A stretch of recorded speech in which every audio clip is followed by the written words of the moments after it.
今日はサッチの素を使ってサッチをしています。豚肉を炒めてます。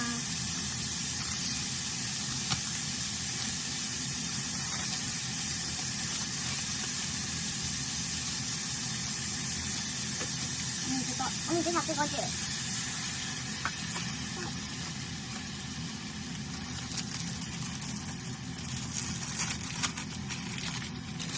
春雨を入れます。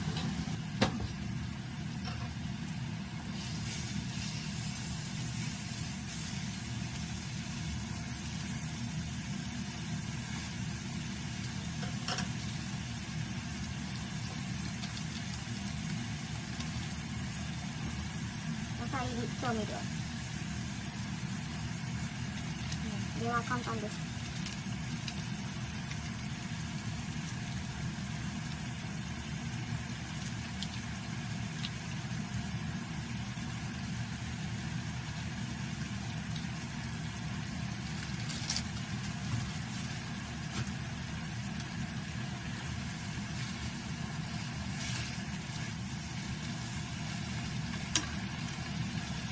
今日は玉ねぎとピーマンを入れていきます。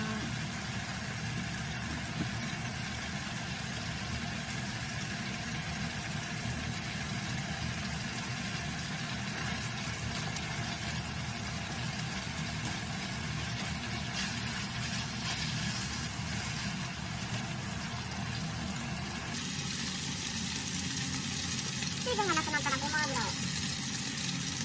入れて混ぜます。